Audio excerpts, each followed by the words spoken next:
So I finally started The Wheel of Time. I finished The Eye of the World late last week, and I loved it. And I want to give a little bit of background to my history with The Wheel of Time before I actually jump in and start talking about it. So when I was a kid, I actually wanted The Eye of the World. I bought it, or I had my mom buy it, I should say. I had my mom buy it for me, and it was the small mass market old cover. I'm not sure who actually did those illustrations, but it was the old cover. And even before as soon as I got it home, I sat down to read, and I opened it, the page fell out. I turned the page, the next page fell out. And so, I had that problem where the pages just fell out of that book, and we went back to Barnes & Noble, which is where we had bought it from, and we exchanged it because it was defective, basically, and they just didn't have another copy of Eye of the World at the time. So we got our money back, and we just exchanged it for a different book. I never went back to the Eye of the World. Honestly, I kind of forgot that the series existed for the most part, because that was when I was maybe 8, 9, 10-ish, so over a decade ago.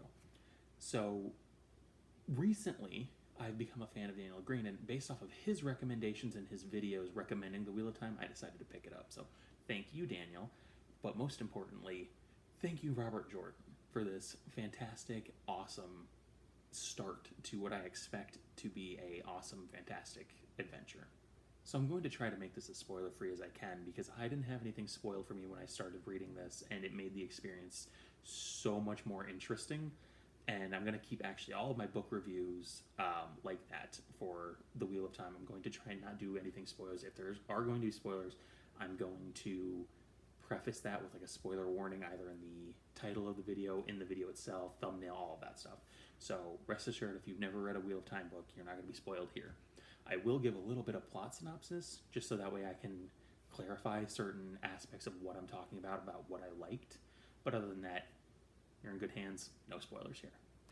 So this entire book, to me, felt like one long chase, and I'm not going to explain why or even how, but I thought that was so nerve-wracking, and it was pulse-pounding, and it was a page-turner for me, because you have a bit of a slow start. The first 100 or so pages is really kind of background, character building, setup, world building. Good stuff that I personally wasn't bored by, but I've seen some people say oh, The Eye of the World is a boring book, and I think that comes from the first 100 pages. That is mostly world building and character building and setting the scene and setting the stage for what's to come. But honestly, once you get past the first 100 pages, I cannot imagine how you could think how you could think this book is boring. To me, it was so intense that I devoured this book. It's 700 and something pages, I'm pretty sure. Yeah, it's 700 pages, almost exact. I devoured this book in 3 days. I read almost 200 pages a day. I was that wrapped up into it, and I just, yeah, it was good. And the thing that I didn't expect is that it's kind of terrifying in certain aspects. If you're somebody who likes a little bit of horror to your fantasy, you're actually going to really enjoy some of the stuff that Robert Jordan comes up with. The actual creatures and the villains in the world of The Wheel of Time are kind of scary. I've never been scared of birds before. I saw Alfred Hitchcock's The Birds, and I was just they're birds. It's not scary to me. But this book made me actually a little bit scared of crows, and I was I could see why somebody would make something like that now that I've had them described to me in the way that The Wheel of Time does. Especially, just honestly, I just loved the way he built up the villains, the Trollocs to the Mydrall to the everything else, the main villain. I don't want to get into too many details. I don't want to say names or anything like that. I really want you to experience all of that yourself. And I just loved it. The main villains, especially the way that they interacted with Rand, Matt, Perrin, the rest of the main characters, I was just this is the kind of thing that gave me nightmares when I was a kid, when I saw A Nightmare on Elm Street for the first time. And for people who've read The Wheel of Time, they'll kind of maybe understand what I mean by that. I was terrified of Freddy Krueger, and so the villain here gave that character a run for his money, and I just thought that was really, really fun in a lot of ways. And it's also fun because you can see a lot of how The Wheel of Time has influenced fantasy moving forward. I can see its direct influences to things like Lord of the Rings, just from a slight narrative perspective. The way certain things are described, the way that they look, reminds me a lot of Lord of the Rings. The Mydrall remind me a lot of the ring wraiths. But it's not like it's like plagiarism. I read Wizard's First Rule many, many years ago by Terry Goodkind. And reading this, it's like, oh, this is like that book, but, good. Sorry to fans of Terry Goodkind's, whatever the hell the name of that series was. I don't know. I read the first one. I didn't like it. But yeah, that's honestly like kind of a direct knockoff in a lot of ways of what the Wheel of Time is, except the Wheel of Time does all of that stuff significantly better than Terry Goodkind does. So I really, really enjoyed that because the ideas are great.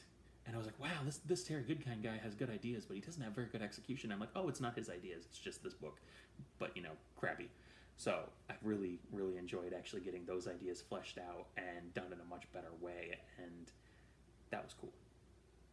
I also really loved all of the character work. There are some great, great characters here that, not to kind of talk about Shrek randomly in the middle of a Wheel of Time review, but they remind me of like ogres. They're like, oh, you peel them away. They're like onions.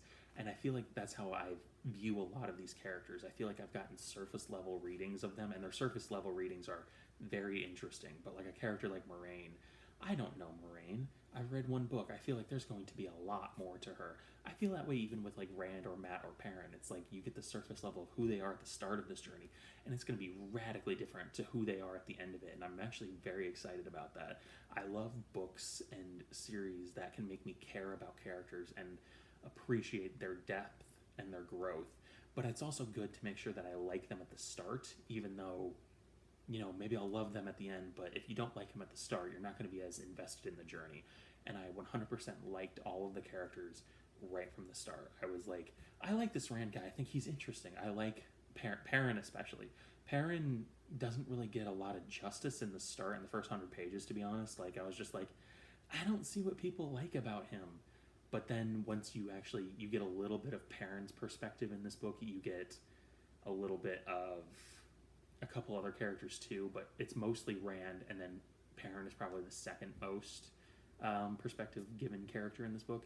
And once you get to Perrin's chapters where it's like his perspective on what's going on, and I'm like, oh no, I like this guy. I like immediately where this is going. This is like, it brought in one of my personal favorite kind of fantasy tropes that, yeah, I'm excited about. I'm really excited to see where his character especially goes. And I know people really seem to love Matt. Matt, in this book, I don't love, but he's not bad.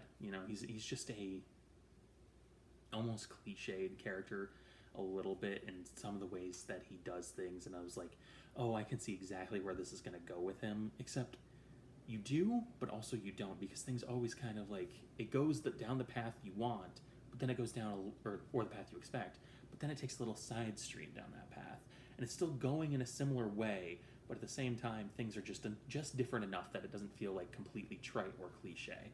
And that's really one of the things that I liked about this book, because it does take a lot from past things. And like Lord of the Rings especially, I mentioned that a little bit ago, but like it's like I'm trying to avoid spoilers. So I can see where people say like, oh, this is definitely very Tolkien inspired, but it goes its own way. And I loved that. And you can also see exactly where other stuff takes from Wheel of Time and was inspired by. I will mention this in my Great Hunt review when I finish that. Like, I'm about halfway through the Great Hunt, and there was something that literally made me laugh out loud. And my fiance looked at me and she was like, "What are you laughing about?" And I was like, "Oh, this just reminds me of something from Harry Potter."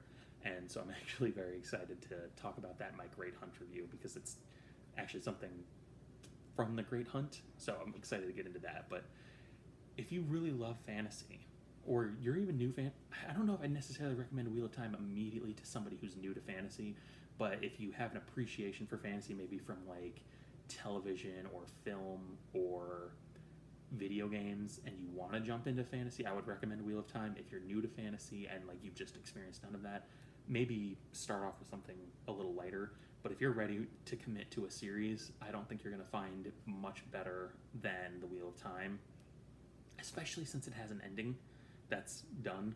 So that's a plus to me. That's actually one of the main reasons why I'm actually reading this. The show is exciting, but I probably wouldn't have invested into this if I didn't know that it was ever going to end, because I've been burned by things like Song of Ice and Fire, and this is not that.